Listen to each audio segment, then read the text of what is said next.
En République démocratique du Congo, mon pays, notre pays, nous avons beaucoup de partis politiques, nous avons beaucoup de formations politiques. Les tendances sont connues, soit vous êtes de l'opposition, soit vous êtes de la majorité au pouvoir. Voilà, aujourd'hui, nous avons un numéro qui va vous apprendre une certaine position d'une certaine classe politique, présentement. Son numéro, c'est la voix du centre.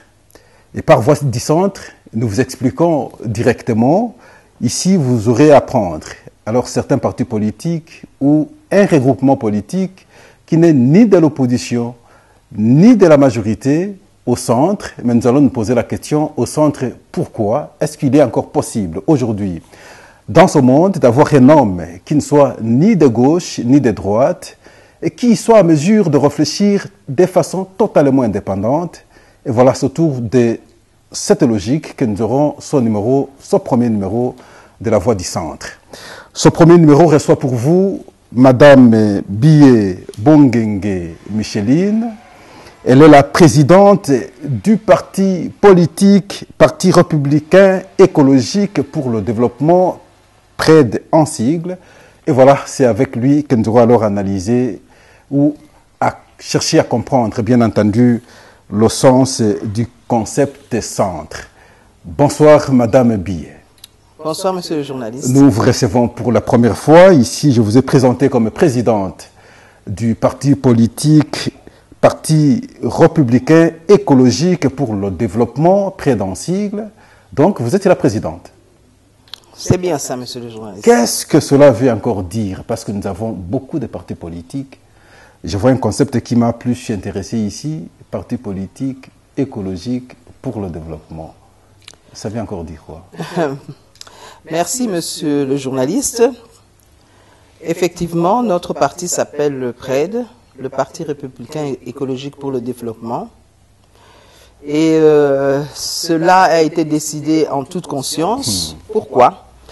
Parce qu'aujourd'hui, la problématique de l'écologie et de l'environnement est au centre de toutes les préoccupations mondiales. Alors, la RDC, par sa position géographique et par ses ressources naturelles, est un pays dont le regard à travers le monde est pointé dessus. Avec nos forêts, nos eaux, oui, nos savanes, nos animaux, nos poissons. Avec toute cette richesse. Et on ne peut pas développer ce pays sans tenir compte de l'écologie et de l'environnement. Cela est très très important. Mais vous avez choisi un secteur compliqué. Hein? Apparemment, plusieurs partis politiques, c'est la démocratie, on tourne autour de la démocratie. Mais qu'est-ce qui vous a poussé maintenant de jeter le regard sur l'écologie? Je dirais qu'avec ce qui se passe aujourd'hui à travers le monde, le réchauffement planétaire, comme vous attendez, avec tout ce qui se passe, la couche d'ozone et tout ce qui se dit par-ci, par-là, et tout ça, c'est une préoccupation, comme je viens de vous dire, au niveau mondial. Donc c'est important. Et pourquoi je l'ai choisi? Parce que justement, le Congo se trouve au centre du monde. Au centre. Au centre du monde. Ce concept m'intéresse, hein, quand vous parlez déjà du centre. Parce que nous allons revenir sur le centre. Oui, le Congo au centre. Oui, le Congo au centre. Pourquoi? À cause de ses forêts, de ses eaux, de l'eau douce et des grandes forêts qui fait partie des ce qu'on appelle aujourd'hui le poumon du monde. Nous et le Brésil. Ce sont les plus grandes forêts qui existent aujourd'hui. Et ce sont des forêts primaires. Ce ne sont pas des forêts qui ont été plantées par l'homme, mais vraiment des forêts naturellement qui sont là et qui n'ont pas encore subi la méchanceté de l'homme pour détruire tout ce qui existe. Voilà, vous êtes présidente, je vous provoque un peu, mais vous aurez à gérer les hommes. Hein. Oui. C'est pas facile, la République démocratique du Congo. Vous êtes présidente, les hommes, nous, les hommes, nous cherchons toujours à s'imposer sur les femmes. C'est une tâche difficile pour vous. Ah, monsieur le journaliste, gérer les hommes ne m'effraie pas. Quand vous dites homme avec un grand H, cela inclut l'homme et la femme. Et quand vous dites homme à gérer, nous l'avons géré. Depuis votre plus bas âge, qui vous a géré, qui vous a fait grandir? Qui était votre premier gestionnaire? C'est bien la femme, c'est bien la maman. Donc ce n'est pas un problème, c'est une continuité. Voilà, le parti politique, votre parti politique ne vit pas en vase clos, j'ai compris. Vous avez fait le choix d'appartenir à une plateforme dénommée ici le Centre. Le Centre, comme je l'ai expliqué au début, de mon entendement, il semblait un peu très difficile de n'avoir pas une tendance. Mais au Centre, ça veut dire quoi, le Centre? Comment expliquer ce concept ou cette prise de position par votre parti politique appartenir à une plateforme qui se nomme Centre? En d'autres termes, qui n'est pas ni de l'opposition, ni de la majorité, mais il est au centre. Mais je refuse que ce parti ou ce regroupement soit une chauve-souris. J'accepte, mais vous êtes au centre. Est-ce que vous pouvez donner une petite explication quand on sait? Bon, ça c'était un choix d'être au centre. Par mon parti politique, comme vous attendez bien, le nom de ce parti qui dit Républicain écologique, ça montre déjà que c'est le centre, en tant que parti politique. Et pourquoi est-ce que je me suis mis ensemble avec d'autres partis politiques, dont nous sommes une dizaine de partis politiques, en plus des ONG et des ASBL, des associations. Pourquoi? La raison pour laquelle, au départ, il y a quelques mois, moi personnellement, j'ai été dans l'opposition la plus farouche.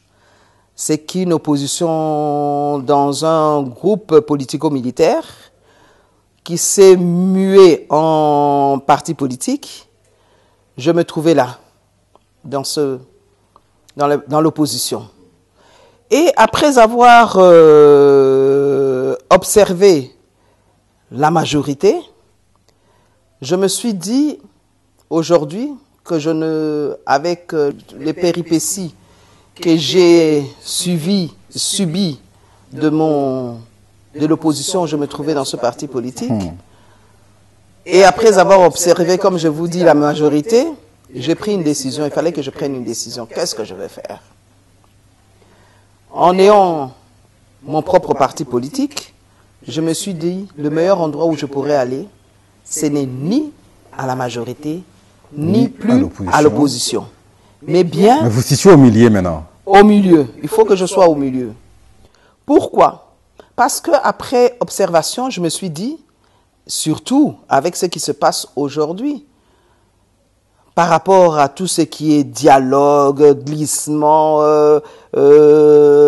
majorité, opposition, sont-ils encore institutionnels ou pas? Ça a été dépassé, ils sont tous hors mandat. Il y a tellement de choses qui se passent.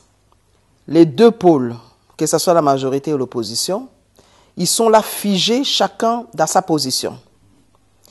Ne trouvons pas de solution parce que, et du côté de la majorité et du côté de l'opposition, les deux sont là en prenant des positions radicales et pour des intérêts égoïstes. Alors que le peuple là, il attend une solution, mais ne trouve pas la solution parce que le positionnement de chacun, c'est pour des intérêts égoïstes et personnels. Disons, être dans l'arène politique et occuper des postes dans le gouvernement. C'est le constat que j'ai fait. Et c'est ce qui tire en longueur. Parce que nous voyons dans l'ancienne position que j'avais en tant qu'opposant, de plus en plus, qu'est-ce qu'on voit? À chaque fois, on voit un groupe d'hommes qui se détachent du groupe et qui se précipitent pour occuper des postes. Entre-temps, les uns les accusent d'aller à la majorité pour aller avoir des postes. Ils oublient même que c'est une opposition. Et c'est ce que nous vivons tous les jours. Alors je me suis dit, mais cette opposition, est-il toujours opposition? Est-ce que vous pensez que vous aurez une particularité à apporter, une spécificité que les autres n'ont pas vécue ou n'ont pas apportée? Et maintenant, lorsqu'on aura regardé les gens du centre, que la population dise, voilà, avec ces gens, il y a un aspect distinctif qu'on n'a pas retrouvé ni à ceux qui se réclament de l'opposition, ni à ceux qui se réclament de la majorité. Est-ce que vous pensez que vous aurez apporté une spécificité? Bien sûr, monsieur le journaliste, parce que nous sommes allés rejoindre justement le peuple. Tout le monde se réclame du peuple. Hein? Non. Oui, les uns et les autres, ils le disent, mais ce sont des slogans. Mais nous sommes partis rejoindre le peuple. Et le peuple, eux, se retrouve en nous. Comment il va se retrouver en vous, comment il va faire confiance en vous et pas aux autres, alors que les autres aussi se réclament du peuple. Le même peuple, parfois, lorsqu'il y a des manifestations, il est avec eux. Alors avec vous, je reviens à la question, la très spéciale particularité, c'est à quel niveau? Mais justement parce que nous répondons du peuple et le peuple se répond de nous. Nous sommes là justement pour cet intérêt. Ce n'est pas pour des intérêts particuliers, mais justement pour des intérêts, en ce qui concerne des intérêts généraux. Donc au centre. Oui. Vous allez faire quoi? Vous prenez les points positifs de l'opposition, parce que c'est vrai, tout n'est pas toujours noir du côté de l'opposition. Du côté de la majorité, s'il y a des points positifs, vous prenez aussi les points positifs et vous centralisez, vous solutionnez, vous recréez maintenant votre chemin pour le bonheur du citoyen congolais, c'est ça? Pas du tout, monsieur le journaliste. Nous apportons une correction. Là où l'opposition et la majorité ont failli, le centre vient apporter une correction. À l'écoute de la voix du peuple, nous venons pour imposer la volonté du peuple et trouver la solution médiane pour que nous puissions aller de l'avant. Est-ce qu'il est possible d'être ni de gauche ni de droite? Je pose cette question parce que je vois la Bible. La parole de Dieu nous apprend, dit, on ne peut pas souffrir, on ne peut pas être ni chaud ni froid. Il faut un choix à opérer. Mais ici, je me rends compte comme si vous allez souffrir du chaud et du froid au même moment. Être ni de l'opposition, ni de la majorité, et avoir une orientation qui soit plus juste, plus positive, non contredit par quiconque, pour le bonheur du citoyen congolais. C'est possible? C'est possible. L'avenir nous dira, et vous verrez comment est-ce que nous allons progresser sans hypocrisie politique. Sans hypocrisie politique, parce que nous avons eu à beaucoup parmi nous, par les groupes, les partis politiques qui sont aujourd'hui du centre. Il y a quelques-uns qui ont été dans le passé à la majorité, d'autres à l'opposition. Et ils se sont décidés au fait de faire quelque chose de nouveau. Quelque chose où ça sera pour l'intérêt du peuple congolais. Très bien. Le centre, un regroupement politique, comme vous avez suivi votre invité, qui regorge autant des partis politiques, dont le PRED. Mais le débat s'engage aujourd'hui à la nation, c'est celui en rapport avec le respect de l'accord. L'accord signé depuis le 31 décembre 2006 au centre interdiocésain, 2016 je voulais dire, au centre interdiocésain, souffre d'application aujourd'hui. Pour les uns, en tout cas on ne sait pas respecter l'accord, pour les autres, on respecte l'accord parce que nous avons le CENSA, le gouvernement est là, ensemble avec la CENI, pourront réfléchir. Nous posons la question à Mme Billet. Vous êtes du centre, le débat du respect de l'accord. À votre niveau, est-ce que vous voyez qu'il sera encore possible de respecter intégralement l'esprit de l'accord signé le 31 décembre 2016? Monsieur le journaliste, quand vous me parlez de l'accord, c'est par rapport aux élections de 2017? Surtout les élections. Est-il encore possible de tenir les élections en décembre 2016, comme il a été fixé dans Mais, l'accord? monsieur le journaliste, aujourd'hui, la CENI, le gouvernement et la CENSA sont au Kassai, justement pour faire l'évaluation en ce qui concerne les élections. Donc nous attendons, après qu'il y ait eu cette évaluation, les résultats qui vont sortir de cette évaluation. À ce moment-là, nous, on pourra se prononcer. Mais ce que je peux vous dire, quelle que soit l'évaluation qu'ils vont faire, le seul qui a dans ses prérogatives d'organiser les élections, c'est la CENI. C'est la CENI. Parce que organiser les élections, c'est une question technique. Et celui qui a la technicité, c'est la CENI. Donc, c'est la CENI qui va nous dire, comme expert, exactement à quelle période, parce que beaucoup de paramètres entrent dans l'organisation des élections. Donc, si je comprends bien, comme si vous faites confiance alors à ces institutions, parce que nous sommes bien sûr dans la disposition 4.2 de l'accord qui dit les élections doivent être organisées en décembre 2016. Toutefois, le CENSA, la CENI, le gouvernement peuvent apprécier unanimement le temps du parachèvement des élections. Alors, je vous comprends comme si vous avez foi, vous acceptez les institutions, entre autres ici le CENSA, qui est quelque peu aussi contredit ou mal accepté par certains partis politiques, opposition, surtout je vais prendre opposition, et qui pensent que l'accord n'est pas respecté parce qu'on n'a pas correctement mis en place cette structure. Monsieur le journaliste, il y a d'abord des préalables. Avant qu'il y ait élection, il y a des lois qui sont toujours là, qui n'ont pas été encore votées. Il y a... non, mais la Constitution aussi est là. Hein. La Constitution est là, mais on n'applique pas la Constitution pour Constitution en l'air. Nous sommes dans l'accord maintenant. Nous sommes, pour le moment, c'est un accord politique. Oui. Donc, on est un peu hors Constitution. C'est un accord politique. Et dans cet accord politique, on ne peut pas mettre à part, en dehors de cela, l'apport de la CENI en tant que technicien. Aussi le gouvernement en tant que bailleur de fonds. Aussi les élections. Avec la CENI, j'attends des élections, le préalable qui est celui de l'enrôlement. Pour le moment, on n'a pas encore enrôlé, on n'a pas encore terminé d'enrôler le Kasaï. Il reste le Kasaï, oui. Oui, on ne va pas aller aux élections sans le Kasaï.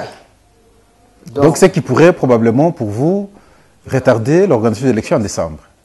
Je n'ai pas dit ça, mais je dis que nous, pour nous, le centre, nous attendons d'abord l'évaluation par les parties prenantes qui sont la CENI, le gouvernement et la CENSA.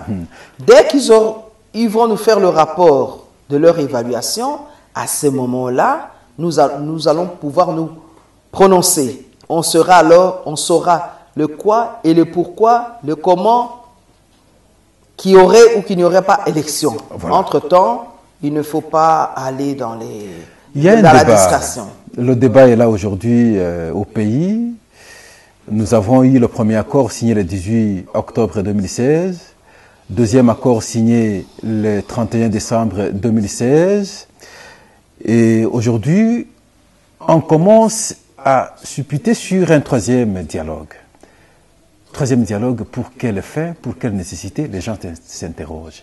Le centre, si aujourd'hui on aurait un troisième dialogue, le centre serait d'accord pour qu'on ait un troisième dialogue? Monsieur le journaliste, ce que nous savons, aujourd'hui, il faut toujours avoir un regard, comme on dit, Kotala Nassima, en Lingala. Donc, d'où nous venons, où nous allons. Et même où nous sommes maintenant. Et où nous sommes aujourd'hui. Nous sommes en plein dialogue. Si je peux dire, le dialogue est passé, mais en application, les résolutions, on doit l'appliquer. Et on n'est pas encore arrivé au bout. Mais si vous me parlez, est-ce qu'il y aurait un autre dialogue? S'il arrivait qu'on ait un dialogue. Mais bien sûr. Puisque de toute façon, une vertu africaine, il y a une vertu africaine qui parle de résolution de conflits. Ça fait partie de la vertu africaine. Le baobab, qui est le symbole de négociation chez nous, chez les Bantous, il y avait toujours en dessous du grand baobab où on devait trouver les grandes solutions. Alors, s'il doit y avoir un autre dialogue, s'il n'y a pas eu solution avec tout ce que nous avons eu jusqu'à présent... Donc ce n'est pas exclu qu'on ait un troisième dialogue. S'il doit y avoir un troisième dialogue, eh ben, nous, le centre, on ne voit pas pourquoi qu'il y aurait un inconvénient pour nous. Donc pour nous, on trouve que s'il y a un troisième dialogue, pour trouver solution à cette impasse, mais bien sûr que ce dialogue sera la bienvenue. Et pourquoi pas? Il y a eu plusieurs dialogues dans le passé.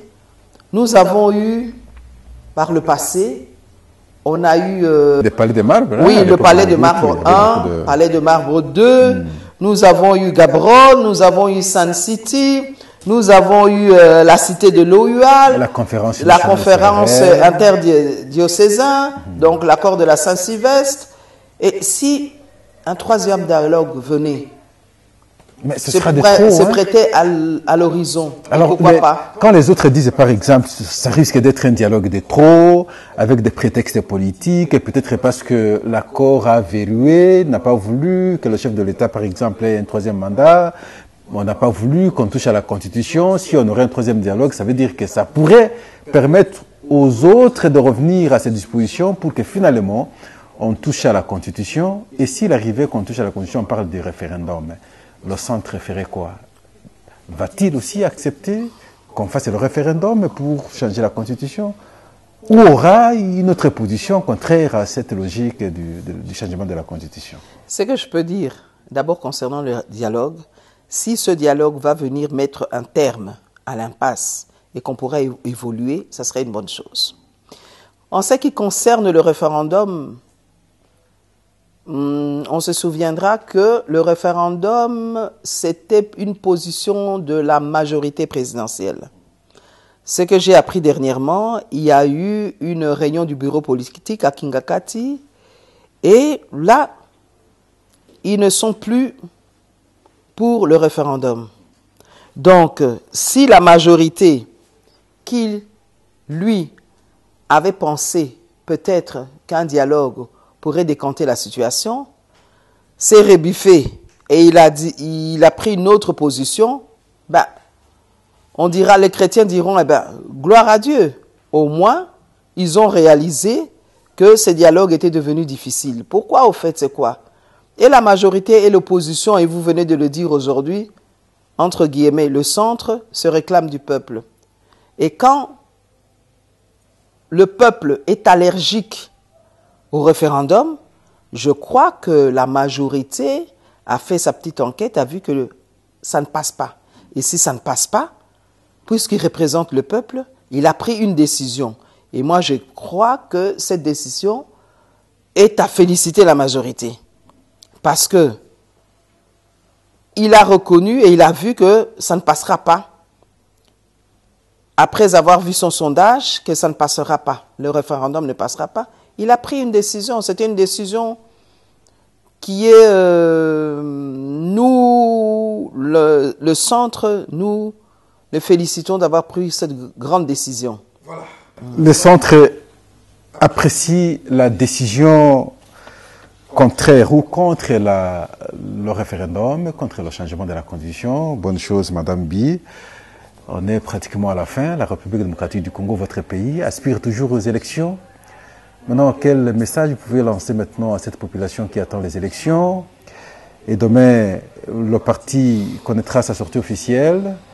Quel élan vous prenez déjà pour, n'est-ce pas, affronter les élections qui s'annoncent, si pas en décembre, peut-être une année après, peut-être des années après, on aura les élections? Monsieur le journaliste, j'espère bien que cela va se faire le plus tôt possible. C'est que le peuple espère, et nous espérons tous, que tout ira pour le mieux pour qu'il y ait des élections le plus tôt possible. Et ce que je peux dire au peuple congolais, c'est la paix, la voie de la paix qui est la plus importante, d'abord. Comment aller aux élections dans la paix? Et je demanderai alors que le peuple, à ces moments-là, puisse alors aller nombreux aux urnes pour faire le choix de ces animateurs de demain. Ça ne sert à rien d'être trop excité aujourd'hui, d'écouter et de suivre certains politiques qui poussent le peuple à la violence.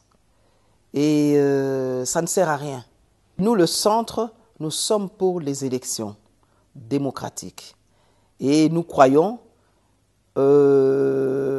à la responsabilité du peuple congolais, parce que ce peuple est déjà adulte. Il n'y a pas longtemps qu'on a fêté même le 50 ans, et puis encore après, on est en... 57 ans. 57 ans et tout ça. 50 ans, parce que je parle de ça parce qu'il y a eu de grandes manifestations. Maintenant, 57 ans, je crois qu'il est temps pour que le peuple comprenne et qu'il prenne ses responsabilités pour un avenir meilleur. Nous, le centre, nous sommes avec le peuple pour un avenir meilleur. Nous mettons l'homme, le peuple, au centre de toutes nos actions. Nous sommes à la fin, Madame Billet. Nous vous remercions pour avoir accepté répondre alors à toutes nos questions et pour avoir pris ce temps de disponibilité face à la population qui a bien voulu comprendre qui est Madame Billet, que signifie alors le centre, votre plateforme, et également le PRED, votre parti politique. Toutes les questions vous ont été posées, vous avez répondu, nous sommes à la fin, nous vous disons merci et à la prochaine.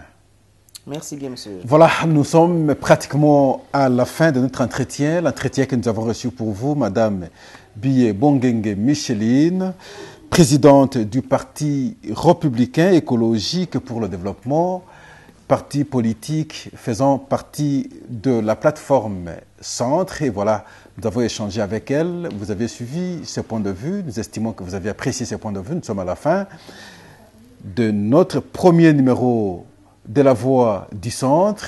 Prochainement, vous aurez un deuxième numéro avec autre personne, un troisième numéro avec autre personne aussi, ainsi de suite. Alors, au moins, aujourd'hui, nous sommes à la fin. Nous vous disons merci. Le rendez-vous prochainement. Au revoir.